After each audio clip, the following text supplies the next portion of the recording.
Satu diajarkan di Ummul Qura sama Pak Kiai, kalau mau sukses salah satunya ziarah. Ziarah orang tua, ziarah wali Allah, ziarah orang-orang soleh. Saya lakuin tuh tiga-tiganya sebelum ini. Kita punya mimpi, jangan biarkan mimpi itu disimpan di otak saja.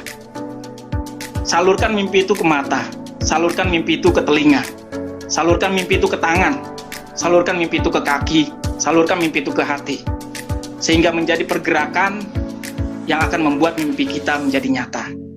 Dan jangan lupa, ketika kita tahu diri kita tidak mampu, maka jangan khawatir, ada Allah yang mampu segalanya. Dekati Allah, curhat sama Allah, bilang sama Allah apapun masalahnya, bilang sama Allah apapun mimpinya, insya Allah curhat sama Allah, ngena, insya Allah mimpimu jadi nyata. Warahmatullahi wabarakatuh. Bismillah, alhamdulillah, assalatu wassalamu rasulillah wa ba'du. Puji syukur kita panjat kepada Allah subhanahu wa ta'ala. Salawat dan salam kita haturkan kepada Habibina wa syafi'ina maulana Muhammad sallallahu alaihi wasallam. Ya alhamdulillah, kita masih diberi nikmat oleh Allah subhanahu wa ta'ala, nikmat panjang umur, nikmat sehat, sehingga bisa melaksanakan aktivitas kita sehari-hari, terutama beribadah pada Allah subhanahu wa ta'ala. Dan salawat dan salam kita harus haturkan kepada Habibina Syafi'ina Muhammad sallallahu alaihi wasallam. Semoga kita senantiasa menjadi pengikut beliau yang meneladani beliau dan nanti mendapat syafaat yaumil mi'ad. Saya sekarang ini sudah bersama Oji Ibrahim. Ya, jadi Oji Ibrahim ini sedang S2 ya, Im ya? Ya, betul. S2-nya di mana, Oji Ibrahim? Di Turki, di kota Trabzon. Di kota Trabzon ya, Trabzon ya. Universitasnya apa, Oji Ibrahim? S1 Karadeniz Technical University, S2 di terus? Trabzon University. Trabzon University, oh, ini luar biasa nih. Jadi, Oji Ibrahim, teman-teman di Indonesia ini banyak juga yang pengen kuliah ke luar negeri ya. Yang lulusan MA, lulusan SMA, ingin S1 di luar negeri. Kemudian yang lulusan S1 juga ingin kuliah di luar negeri, ya, dapat beasiswa S2. Sekarang Pak Oji Ibrahim ini gimana kira-kira tips-tipsnya untuk bisa kuliah ke luar negeri? Tapi sebelum itu, Pak Oji Ibrahim cerita dulu ya. Cerita gimana waktu dulu mondok di Ummul Qura ya. Karena pasti ada kaitannya antara dulu waktu mondok di Ummul Qura, kemudian dengan sekarang nih mendapat beasiswa di Turki ya, sampai S2 ya. Silakan Oji Ibrahim cerita dulu yang di Ummul Quranya ya. Ya. Assalamualaikum warahmatullahi wabarakatuh. Bismillahirrahmanirrahim. Alhamdulillahirrahmanirrahim. Allahumma sholli ala sayyidina Muhammad wa ala ali sayyidina Muhammad. Terima kasih banyak pada Dr. Saiful Falah atas waktunya. Dan selamat bergabung juga untuk teman-teman dimanapun berada. Awal mula saya bisa ke Turki atau dapat beasiswa S1 ke Turki. Ya benar banget outputnya sama background saya di pesantren. Sebenarnya kan ini berawal dari mimpi. Mimpi dulu saya waktu belum mondok aja udah kebayang sebenarnya. Saya bisa nggak ke luar negeri. Soalnya dulu Dr. Saiful Falah ini pergi ke Malaysia sama ke Australia. Itu sebenarnya jadi motivasi saya. Nih kok sama-sama dari pabrik yang sama gitu kan, dari kampung yang sama, makannya sama, kok bisa ke luar negeri gitu. Apakah saya bisa? Nah, itu masih pertanyaan itu. Belum jadi mimpi, masih pertanyaan. Habis itu setelah dilihat fotonya, wah kayaknya indah banget ini, lihat negeri Allah di seluruh dunia, termasuk Australia. Waktu itu belum ada kepikiran ke Turki. Di Australia, di Malaysia, dimanapun itu berada, wah ini bumi Allah luas. Saya pun harus menginjakkan kaki saya di sana. Akhirnya masuk Ummul Qura, katanya di Ummul Qura itu ngedukung banget untuk bisa keluar negeri karena di sana diajarkan bahasa Arab sama bahasa Inggris, bahkan setiap hari. Satu minggu bahasa Arab, satu minggu bahasa Inggris. Habis itu ya udah saya mulai mau masuk dari SMP di luar, habis itu masuk ke Ummul Qura, SMA, tapi persiapan bahasa dulu selama 1 tahun. Nah di situ udah mulai kebayang, wah, soalnya ada dulu guru bahasa Inggris, Ustadz bahasa Inggris tuh ini siapa? Ustadz Aas. Beliau luar biasanya, beliau kuliahnya di Arab. Cuman ngajar di ini pesantren tuh pakai bahasa Inggris, dan bahasa Inggrisnya tuh waduh bikin saya puyeng gitu gitu. Saking pastinya gitu. Udah kayak native speaker banget. Di situ saya, berarti saya juga bisa. Apalagi Ustadz Aas beliau juga bilang, saya juga sama dari kampung. Lah ini kok yang dari kampung bisa ke luar negeri semua gitu kan? Masa saya nggak bisa? Nah di situ akhirnya ya saya bangun mimpi, saya catat apa saja yang harus saya lakukan ketika itu untuk persiapan, terutama bahasa dulu. Waktu itu fokus di bahasa Inggris sama bahasa Arab. Akhirnya kelas 5 ada pertama sih pengen ke Mesir pertama. Pengen ke Mesir, tapi ternyata qadarullah ketika sebelum lulus sebenarnya ya ada kudeta di Mesir. Ya nggak jadi ke Mesir. Nah itulah kadang kita tuh pengen sesuatu gitu, dan kita udah menyiapkan sesuatu itu gitu dengan matang, tapi Allah tuh tahu yang terbaik untuk kita gitu kan. Jadi ketika kita dikasih sesuatu yang tidak sesuai dengan keinginan kita, ya kita jangan berkeluh kesah. Ya Allah kan udah jelasin di Quran kan, di surat Al-Baqarah. Ya kadang sesuatu yang kamu suka belum tentu Allah baik untuk kamu gitu di mata Allah. Ya begitupun sebaliknya, yang kamu kadang tidak suka, justru itu yang terbaik untuk kamu, untuk masa depan kamu. Akhirnya pas lulus ada lembaga Pasiat namanya. Beliau salah satu ini juga namanya pengurus di lembaga tersebut, datang ke Ummul Qura, ngenalin Turki, nawarin beasiswa Turki, tapi dengan persyaratan yang sudah ditentukan. Akhirnya awal ikut kursus bahasa Turki, kemudian di Darmaga kalau nggak salah waktu itu, iya di Darmaga setiap minggu itu. Saya selalu minta izin. Saya minta izin, dan bukan saya ajak teman-teman saya yang lainnya, ada sekitar 15 orang kita tiap minggu kursus bahasa Turki. Ini juga kan merupakan perjuangan kita gitu, ingin menggapai mimpi. Akhirnya tibalah waktunya di ujian gitu kan. Waktu ujian itu saya tahu di samping kanan kiri ini orang yang pinter-pinter gitu. Yang pinter-pinter mereka. Aduh, ini kayaknya saya kalau ujian kalah saing. Akhirnya saya harus beda dengan yang lain. Yang lain pakaiannya rapi gitu kan. Saya enggak. Saya pakai sarung, pakai koko, pakai samping. Dan saya setiap hari itu di tempat namanya karantina untuk ujian itu, saya berbeda dengan yang lain, ya acuh tak acuh gitu. Mereka udah duduk aja di itu mempersiapkan belajar. Saya bukan hanya belajar, saya ikut membantu mengurus tempat tersebut. Jadi saya lebih kenal, lebih dekat sama pengurusnya gitu, lebih dekat sama yang mau ngasih beasiswanya gitu. Akhirnya ujian, alhamdulillah saya lulus gitu. Dan itu kaget, dari Ummul Qura sekian cuman saya yang lulus, itu kaget banget. Sampai nangis terus bilang ke mama gitu, ke orang tua, ke ibu. Nangis juga ibu, alhamdulillah ini berarti takdirnya di Turki bukan di Mesir. Nah, itulah. Jadi dapat beasiswanya berangkat. Ini luar biasa nih kisah awal Poji Ibrahim berangkat ke Turki ya. Nah, jadi iya. sebenarnya secara kualitas untuk pengetahuan umumnya Fauzi Ibrahim masih kalah dengan pesaing yang lain ya. Kalah jauh. Kalah.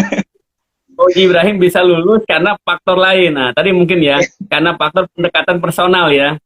Nah, itu penting banget Ya. sebenarnya.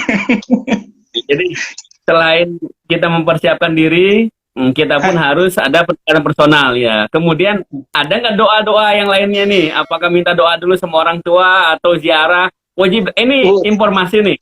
Jadi Fauzi Ibrahim ini luar biasa. Beliau ini pecinta wali nih.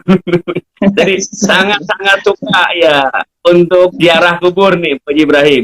Ya betul. Waktu itu sebelum berangkat sempat ziarah dulu Fauzi Ibrahim, sempat tawasul ya. Iya, nah itu yang salah satu diajarkan di Ummul Qura sama Pak Kiai.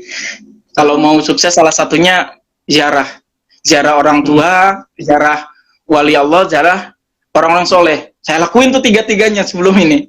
Saya pertama ke orang tua dulu, karena orang tua masih ada. Alhamdulillah saya sempat nyuci kaki orang tua. Bahkan kaget soalnya belum pernah kata mama. Belum pernah ada yang nyuci kaki mama terus langsung diminum airnya. Kayak nyuci langsung. Ya, jadi kalau Pak Kiai dulu kan mengarahkannya hanya cuci kaki ibu. Nah, itu airnya disuruh minum apa enggak?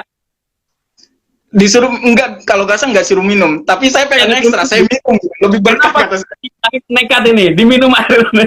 Itu kan bukan air mateng itu. Enggak takut nanti ada kumannya, ada virusnya. Nah, itu al yakinu la yuzalu syak itu. Oh, saya yakin berkah, saya minum. Saya minum air. Sakit perut Fauzi Ibrahim, nggak sakit perut ya enggak ya? Enggak. Mungkin agak sedikit cepat gitu. Cuma alhamdulillah. Iya. Nah, setelah itu juga jangan lupa gitu. Mungkin orang lain ngelihat, Fauzi Ibrahim pintar, Fauzi Ibrahim berprestasi. Padahal di balik itu mereka nggak tahu. Waktu di pondok itu orang lain tidur, saya jungkir balik gitu. Orang lain tidur, saya jauh-jauh sebelum mimpi itu terrealisasikan, saya udah jungkir balik.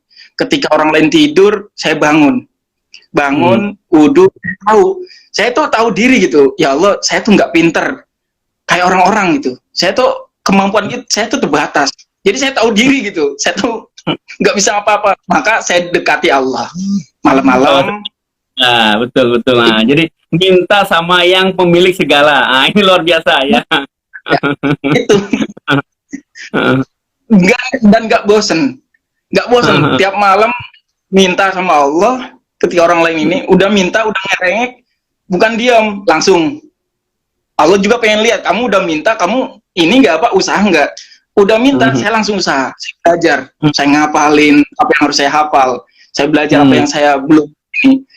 Orang lain enak di kamar tuh pada tidur, mungkin mereka berhayal kemana-mana, bukan berhayal, mimpi, bergelut dengan mimpinya masing-masing, ada yang kemana-mana. Saya bahkan karena saya nggak mau tidur setelah biasanya kalau belajar malam di pesantren itu kan ada belajar malam, setelah Isya itu kita belajar sampai jam 10. Nah, belajar kadang karena habis maghrib itu kebanyakan makan tempe balok nih. Nah, kita ini suka ngantuk gitu di kelas. Nah, orang lain sampai nggak tahu. Saya ini setelah sholat Isya tuh nggak langsung ke kelas. Ada bangunan namanya Rattle Air. Itu saya keliling tuh di situ. Bukan keliling jalan, lari supaya ngantuknya hilang. Karena saya ngantuk. Iya. Dan ini orang lain nggak tahu itu. Orang lain aneh, orang ngapain olahraga keliling ini? Orang ke kelas kadang suka ditegur sama pengurus. Nggak boleh. Kita ke sana. Bentar saya harus olahraga, kalau enggak saya sakit. Saya olahraga, lari. Ya, alhamdulillah. Ini saya Mas. Kan teman-teman nih pengen tahu juga ya. Nah, jadi proses pendidikan S1 di Turki itu seperti apa? Tadi Fauzi Ibrahim udah cerita tentang beasiswa. Jadi beasiswa ini nih beasiswa Pasiad ya. Dan waktu itu Pasiad. Udah nggak ada ya, Pasiad udah nggak ada ya. Beasiswa Pasiad udah nggak ada ya. Nah, tapi nanti kita cerita tentang peluang beasiswa yang lain ya.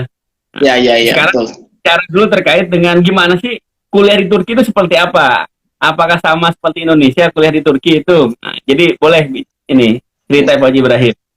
Ya, berarti datanglah ke Turki. Saya alhamdulillah melihat negeri baru. Akhirnya, Aha.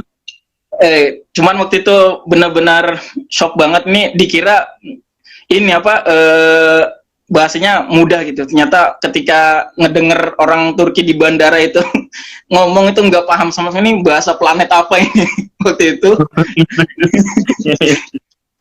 Akhirnya udah kita ada yang jemput sama pihak pemberi beasiswa. Kita jemput ke asrama. Nah, di situ 1 tahun kita di asrama, itu asrama plus kursus bahasa Turki. Jadi 1 tahun kita persiapan dulu bahasa Turki. Kalau yang mau kuliah di Turki. Sebelum ke universitas harus ikut kelas persiapan ya, persiapan bahasa ya. Persiapan bahasa. Jadi bahasa. selama 1 tahun tuh ya bahasa Turki ya. Ya, 1 tahun bahasa Turki. Setelah itu masuk kuliah sama kayak di Indonesia 8 semester. Paling lama mungkin ditambah 2 semester atau 4 semester. Kalau yang biasanya ada teman-teman yang kerja yang ini jadi diulur ininya. Tapi secara normal sama kayak di Indonesia. Sama di Indonesia. Pak Haji Ibrahim ngambil jurusan apa nih di Turki ini? Program studi apa di Turki? Program studi teologi. Teologi. Ya. Teologi Islam. Jadi S1 teologi Islam. Nah, kemudian sekarang kan udah masuk S2 nih. S2-nya apa Pak Haji Ibrahim? S2 jurusan tasawuf. Tasawuf. Ya, karena saya dengar juga ini. Jadi Pak Haji Ibrahim selama di Turki ini dipanggil Syekh Ibrahim ya. Karena mungkin ini tasawufnya gimana ya? Bisa cerita kegiatan-kegiatan lain di luar kampus ya, karena mahasiswa itu bukan hanya aktif di kampus, mahasiswa juga harus aktif di luar kampus di masyarakat ya. Pak Haji Ibrahim kegiatannya di luar kampus apa Pak Haji?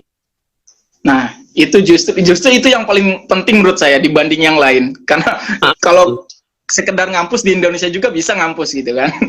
Tapi di luar kampus ini luar biasa. Alhamdulillah saya anak-anak di Turki kadang kalau summer itu mereka butuh bimbingan. Jadi di Turki itu ada program ngaji. Kalau di Indonesia kan mungkin tiap hari ada di kampung-kampung. Kalau di Turki itu tiap tahun adanya summer selama 3 bulan ada pengajaran ngaji untuk anak-anak. Nah, alhamdulillah saya juga termasuk dipilih untuk ngajar anak waktu itu tahun 2016 17 suruh diminta. Anak-anak Turki apa anak-anak Indonesia? Anak-anak Turki. Oh, anak Turki. Iya. Anak Turki. Anak Turki sama nggak kayak anak Indonesia, suka jalan-jalan, lari-lari atau gimana? Ketika belajar. Lebih dari anak Indonesia. Iya. Saya sempat berpikir gini, mungkin karena di Indonesia kalau bayi itu kan suka, kalau bahasa Indonesia tuh dibedong ya, di apa tuh namanya? Kalau Turki nggak ada seperti itu. Jadi mereka lahir udah langsung gerak-gerak, makanya sampai bisa lebih ini dia anak-anak Turki. Iya. Ini menarik, ini sangat menarik nih, ya, sangat menarik betul. Jadi di Indonesia, terutama ya saya sendiri di Sunda ya, ini ada budaya di mana ketika bayi lahir itu dikasih gurita, diikat, kemudian setelah selesai dikasih baju, dibedong pakai kain, ditali yang kuat pakai kain, jadi bayi ini nggak gerak dia, tangannya sama kakinya itu lurus ya, gitu ya, jadi nggak gerak sama sekali. Ternyata kalau di Turki ini bayi nggak dibedong ya, nggak diikat ya, dilepas begitu saja. Mungkin ini nih yang membedakan antara orang Indonesia dan orang Turki. Orang Indonesia kadang-kadang geraknya itu nggak cepat. Kemudian agak terbatas geraknya, gara-gara mungkin dibedong itu ya. Ya betul. Bisa teliti nih, apakah ada kaitannya dengan apa istilahnya produktivitas, kemudian juga aktivitas orang-orang Indonesia, orang Sunda ya, karena orang-orang Sunda ini rata-rata agak terbatas geraknya nih, iya. kemana-mana palaur gitu. Takut. Iya. Orang luar negeri dia nggak ada takutnya ya. Dia sangat semangat ya. Jadi kalau ada hal yang menakutkan bukan dijauhi, tapi sama dia didekati. Pengen tahu ada apa di sana. Ini penting ini ya. Betul, Nah, betul. mungkin bisa jadi gara-gara itu ya, gara-gara di bedong ya. Bisa jadi. Selain itu Apa juga lagi? suka ngasih semester, suka ini ngasih apa namanya, seminar gitu untuk anak-anak SMA, SMP di sekolah-sekolah. Jadi Oh, Moji Ibrahim motivasi. bahasa Turki. Pakai bahasa Turki. Ya pakai bahasa Turki. Iya. Iya, pakai Allah, bahasa udah Turki. jadi motivator ya di Turki. Itu ini undangan dari sekolah untuk Moji Ibrahim ya, diundang ya. Ya, undangan resmi dari sekolah-sekolah. Oh, Alhamdulillah. kemudian ini Poji Ibrahim. Saya dengar juga Poji Ibrahim sempat kerja di hotel ya, betul ya? Oh iya itu. Nah, bisa cerita, gimana kok bisa kerja di hotel Poji Ibrahim?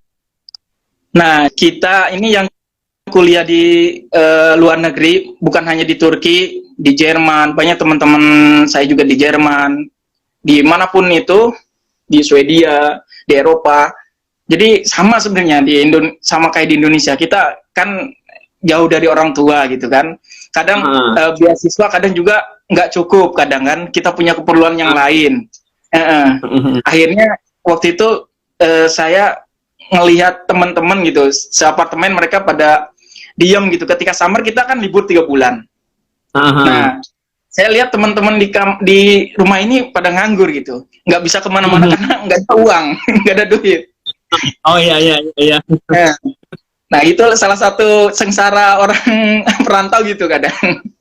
Akhirnya saya berinisiatif keluar rumah. Ada orang tua, teman saya juga, dia lagi nyari kerja. Akhirnya kita berdua keluar untuk nyari kerja. Itu pertama kali. Di Indonesia belum pernah mengamar kerja. Orang lulus SMA, lulus pesantren langsung ke Turki. Saya beraniin sama teman kerja ini. Dari ujung sampai ujung. Tiap hotel, tiap restoran, tiap tempat kerja saya datengin. Ya, pokoknya nggak ada yang ini, nggak pernah merasakan ditolak atau kekerasan gitu. Karena saya punya modalnya itu orang Indonesia tuh senyum, orang Turki tuh karena orang Turki tuh susah senyum. Nah, jadi ketika orang kok senyum terus gitu, bahagia banget, mereka tuh seneng, interesting banget. Iya, akhirnya waktu itu ditanya masuk ke satu hotel. Itu ada pesan, saya nggak masuk duluan, tapi orang Suriah teman saya masuk duluan.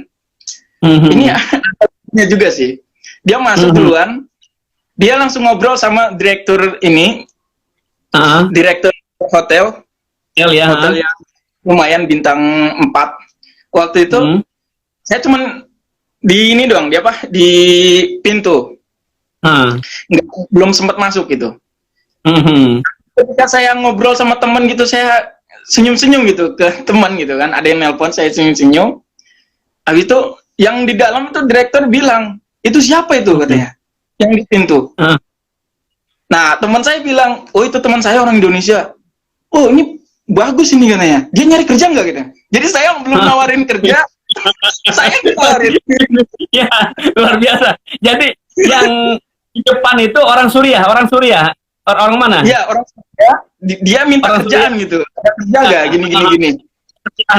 Tapi Ibrahim di luar lebih tertarik. Oh yang di luar nih.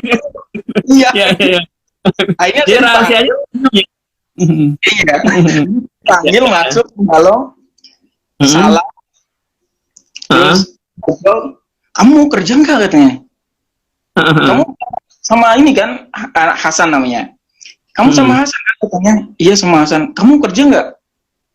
Iya saya mau kan. Kalau ada, ya udah besok kamu langsung datang ke sini. Loh. Saya belum ingin apa-apa. Iya. Tapi dia, kamu bisa bahasa Arab? Oh bisa, waktu itu pernah di pesantren saya belajar bahasa Arab. Dikit-dikit bisa insya Allah, untuk sekedar ini bisa. Terus bahasa Inggris bisa. Wah, udah. Mhm. Yang itu apa? Teman saya yang duluan masuk nggak diterima. Saya sedih. Saya sedih itu. Heeh. Ya, inilah keberkahan menjadi orang Indonesia. Betul tadi ya. Orang Betul. Indonesia emang secara pergerakan dibanding dengan orang lain kurang lincah. Secara tenaga juga kekuatan dibanding orang India, orang Bangladesh, orang Afrika kurang kuat juga ya. Lebih kuat mereka. Betul. Tapi orang Indonesia itu punya kekuatan yang luar biasa, yaitu kekuatan persahabatan. Nah, itu. Dan orang Betul. Indonesia di tengah kenal sebagai orang-orang yang ramah ya, yang ramah ya. Nah, Betul itu banget. tahu. Ini Makanya jadi modal dari keramah-tamahan itu akhirnya mendapat kerja di hotel ya, Poji Ibrahim ya. Dan Poji Ibrahim itu sempat di ini juga ya, diamanahi untuk mengelola cabangnya, hotel cabangnya ya. Nah itu tahun kedua saya ditelepon lagi dan saya itu nggak mengajukan gitu, nggak mengajukan ini saya mau kerja. Ditelepon langsung, dia punya nomor saya, telepon. Hah? Ibrahim, Fauzi Ibrahim, kamu free nggak? Heeh. Saya sekarang belum free sih, tapi nanti setelah seminggu mungkin saya free. Ya udah kerja ya sama saya gitu. Heeh. Insya Allah kalau memang ini saya nggak ada kerjaan saya datang kan. Ya udah kita butuh kamu banget gitu. Akhirnya setelah seminggu saya datang langsung nih kita buka cabang di sini gitu. Nih ada yang ini gitu. Kamu udah kami percaya gitu. Bisa menarik ini apa mengelola hotel ini gitu sendiri. Sendiri saya nggak bisa apa-apa lah, kamu udah bisa bahasa Turki, bahasa Inggris, bahasa Arab bisa, apalagi apa kita udah percaya banget sama kamu. Orang kita tuh luar biasa beneran, berkah orang Indonesia itu. Akhirnya saya mengelola ini dari semuanya mengelola. Orang luar negeri, orang Turki itu dia selamanya akan percaya ya gitu ya, karena faktor trust itu ya, kepercayaan. Poji Ibrahim, ini kasih bocoran nih. Mungkin teman-teman pengen tahu kira-kira penghasilannya berapa ini? Kira-kira bulanannya berapa ini selama ini mengelola hotel tadi ya? Ini kan set jobnya di luar universitas. Apa berapa kira-kira ini ya, Poji Ibrahim? Waktu itu 6 sampai 7 sih sebenarnya. 6 sampai 7 juta. Per bulannya. Ya, alhamdulillah. Jadi sebenarnya ada yang lebih gede sebenarnya. Apa yang lebih besar? Tipsnya gede banget. Orang Turki itu kalau ngasih tips berapa biasanya rata-rata? Tergantung orangnya sih, tapi kebanyakan ini apa orang Turki yang karena ini apa tamunya itu dari Arab, kebanyakan dari Arab, dari Eropa. Itu standar paling ngasih satu tamu, misalkan kita datang kita ini jamu apa jamu ya, mereka ada itu kadang 100 200, tapi karena tiap hari itu kan hotel itunya ada berapa, ada 55 kamar. Iya. Satu kamar ngasih ini aja ngasih 100 udah berapa itu sehari. Nah itu banyaknya dari situ sih. Penghasilan dari tips itu lebih besar daripada bulanannya ya. Iya betul. Makanya saya bisa nabung nih untuk nikah. Oh, anak muda luar biasa. Nah, bagus nih. Anak muda yang bagus kayak gitu ya, betul. Jadi nanti pulang kuliah, kadang-kadang ada yang seperti ini. Ini kuliah terus nih. Kapan nikahnya? Kenapa? Karena beres kuliah nanti harus nyari kerja dulu. Nah, ini bagus nih. Betul. Jadi Poji Ibrahim udah siap ya dengan biaya pernikahan ya. Insya Allah. Ya, luar biasa. Nah, ini Poji Ibrahim. Ini saya dengar juga ini luar biasa. Jadi Poji Ibrahim ini luar biasa. Dia setiap lebaran dia bukannya ini apa namanya minta hadiah dari orang tua, dari keluarga, tapi setiap lebaran dia ngasih hadiah kepada orang tua dan keluarga, ngasih oleh-oleh. Jadi bukannya ngirim nih Poji Ibrahim. Nah, ini salah satu ini kunci kebahagiaan ya. Jadi memberikan kebahagiaan pada orang lain, dan tadi memberikan juga hadiah itu ya, itu. Nah, ini luar biasa Poji Ibrahim. Poji Ibrahim tadi yang terkait dengan disebut Syekh. Nah, ini belum ini nih. Belum ada penjelasan kenapa kok Poji Ibrahim dipanggil Syekh sama orang-orang Turki itu. Syekh Ibrahim dipanggilnya.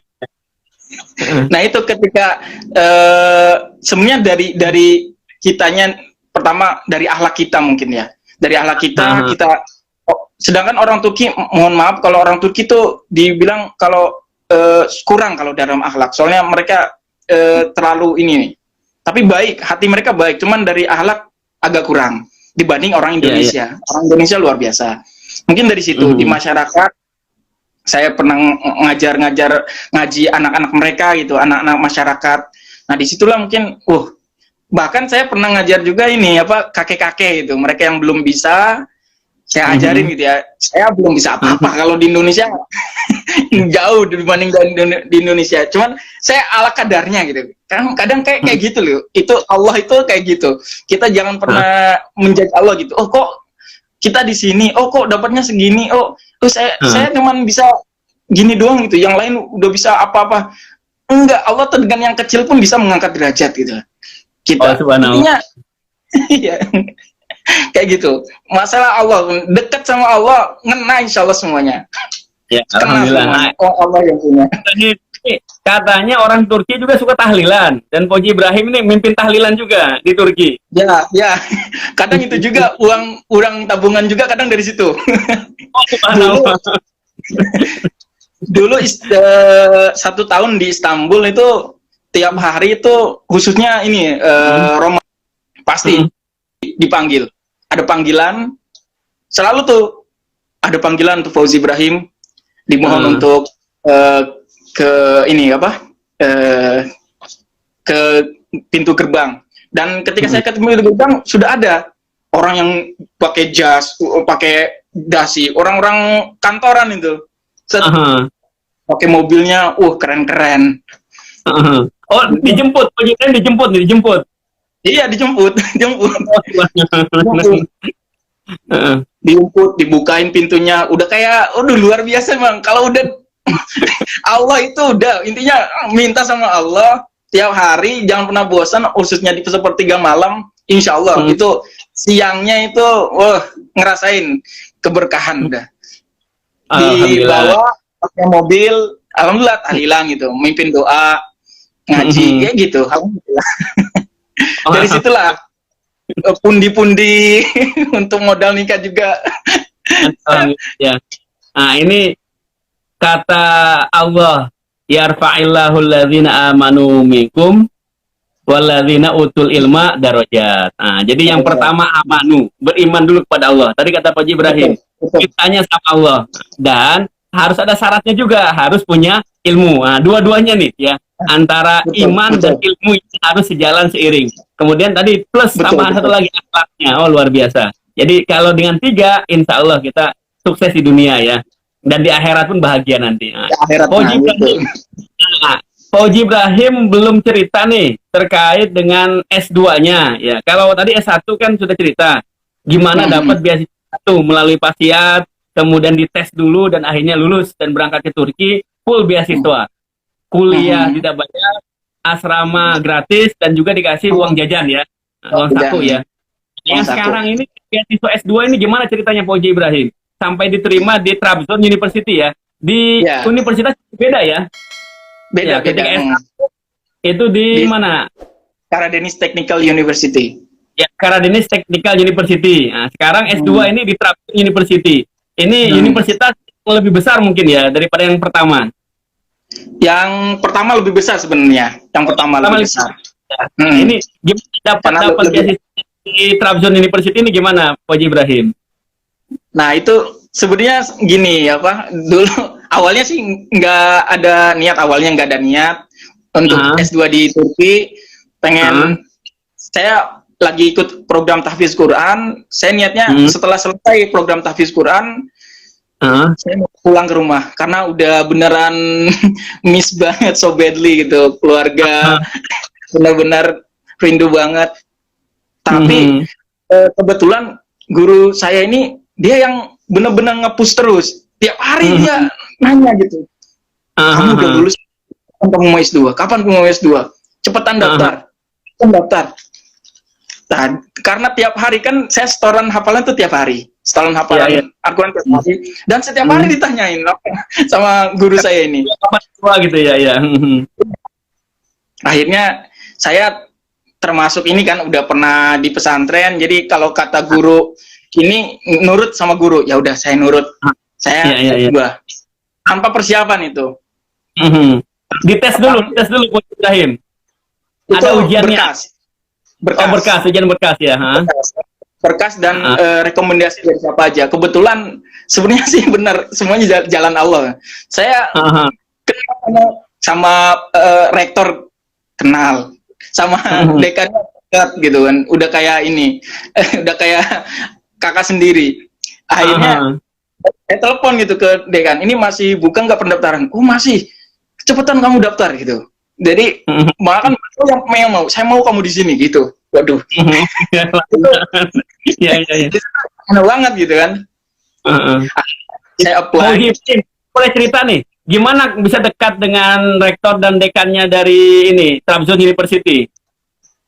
Nah itu jadi biasanya kan kalau orang ngampus itu udah dengerin dosen pulang.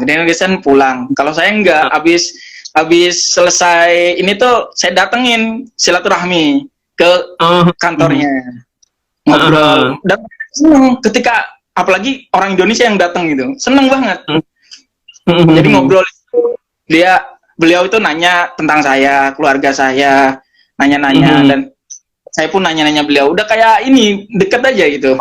Lama-lamaan dekat, akhirnya kenal di ini ya di Karadeniz Technical University ya kenalnya ya. Technical University. Ya. Sahabat Akhirnya, semuanya ini penting ya. Sahabat semua ini penting, ini sangat penting ya. Jadi kemampuan personal kita itu harus diikuti dengan kemampuan sosialnya ya. Jadi ada kecerdasan intelektual, ada kecerdasan emosional, dan sekarang ini ada kecerdasan sosial. Nah, kita juga perlu nih menjalin silaturahmi ya. Karena salah satu kunci kesuksesan juga adalah tadi banyaknya kawan, banyaknya relasi. Nah, ini Coach Ibrahim bisa masuk S2 di Turki ya, dengan beasiswa full ya. Ini berkat kedekatan dengan dosen dia. Ya, alhamdulillah. Nah, jadi Coach Ibrahim, ini Coach Ibrahim sedang hafal Al-Quran tadi ya bilang ya? Iya. Ya, udah berapa juz hafalan Al-Qurannya Coach Ibrahim? Sekarang, jadi di Turki itu kita hafalan bukan per juz. Di Turki itu kita hafalan dari belakang. Dari belakang. Ya. Dari setiap juz paling belakang. Jadi saya tiap hari misalkan 2 lembar. Misalkan 2 lembar ini itu dari belakang, dan setiap juz itu kita tiap hari ngapal. Dari setiap juz itu 1 lembar. 2 lembar itu setiap hari satu. Hari ini juz 1, besok juz 2, besoknya juz 3 sampai juz 30. Kemudian balik lagi ke awal juz 1, ngambil namanya lembaran 2 lembar terakhir yang udah kita hafal. Jadi terus kayak gitu sampai nanti 20 lembar. Kalau udah 20 ini ya namanya? Ya 20 lembar. Kalau udah 20 lembar berarti udah 30 juz itu. Sekarang saya baru 8 lembar dari setiap juz 8 lembar. Oh iya. Jadi per juznya 8 lembar gitu ya. Ya, kayak gitu. Ya, oke, luar biasa. Targetnya hafal 30 juz apa hanya sekian juz, Coach Ibrahim? Sampai selesai 30 juz insyaallah. Oh, alhamdulillah. Berapa bulan nih Coach Ibrahim punya target nih sampai selesai 30 juz? Sampai selesai setelah lebaran insyaallah, insyaallah. Setelah lebaran. Ya, jadi nanti Coach Ibrahim Indonesia ya punya gelar sarjana S1, kemudian juga ditambah dengan magister S2 plus hafid 30 juz. Subhanallah ya. Mudah-mudahan dimudahkan nih ya dalam usahanya, dalam belajarnya ya insyaallah. Nah, Coach Ibrahim ini kan motivasi santri nih ya. Motivasi santri dari santri. Silakan Coach Ibrahim untuk closing statement, ngasih motivasi, ngasih arahan, ngasih sugesti kepada santri supaya santri ini bisa berprestasi semuanya. Silakan Coach Ibrahim. Dan mungkin ada santri yang mau kuliah S1, S2 di Turki, mungkin ada tips-tips khusus ya. Nah, silakan Coach Ibrahim.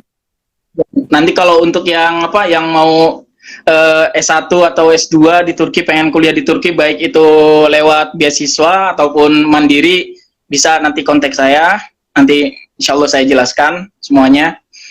Nah, subhanallah Satu. ya. Nah, IG-nya ini yang live sekarang ya, IG Poji Ibrahim ya. Bisa iya, langsung iya. yang mau Ibrahim ya. Nah, terus Iya, betul. kata-kata terakhirnya motivasinya silakan disampaikan untuk santri-santri ya. Kalau kita punya mimpi, jangan biarkan mimpi itu disimpan di otak saja. Salurkan mimpi itu ke mata, salurkan mimpi itu ke telinga, salurkan mimpi itu ke tangan, salurkan mimpi itu ke kaki, salurkan mimpi itu ke hati. Sehingga menjadi pergerakan yang akan membuat mimpi kita menjadi nyata. Dan jangan lupa, ketika kita tahu diri kita tidak mampu, maka jangan khawatir, ada Allah yang mampu segalanya. Dekati Allah, curhat sama Allah, bilang sama Allah apapun masalahnya, bilang sama Allah apapun mimpinya. Insya Allah, curhat sama Allah, ngena insya Allah, mimpimu jadi nyata. Oh, subhanallah. Ya, subhanallah. Terima kasih banyak nih Poji Ibrahim ya. Sukses selalu dan ditunggu nanti kembali ke Amin. Indonesia. Iya, jangan Amin, jadi insya orang Allah. ya. Ya, setelah sukses harus balik ke Indonesia. Amin, insya Allah. Mengabdi pada Amin, insya negeri, Allah. ya, pada bangsa ya. Ya, terima Amin, kasih insya Allah. Poji Ibrahim. Sahabat semuanya juga terima kasih. Ini dari awal sampai sekarang subhanallah ada hampir 100 orang ya ini yang ikut ya terlibat di diskusi ini ya di live IG ini ya. Terima kasih dan besok insya Allah kita masih akan live lagi IG ya dengan seorang santri yang inspiratif juga. Ya, dia mendapat beasiswa S2 di Australia, Monash University lewat LPDP dan sekarang Masya Allah. sedang dan sudah mendapatkan ya, sudah mendapatkan beasiswa dari Fulbright Amerika dan insya Allah S3-nya di Amerika. Nah, ini inspiratif juga ya. Nah, silakan terus pandangi kita di IG live-nya Saiful Pala dalam acara Motivasi Santri, motivasi dari santri. Terima kasih. Assalamualaikum warahmatullahi wabarakatuh.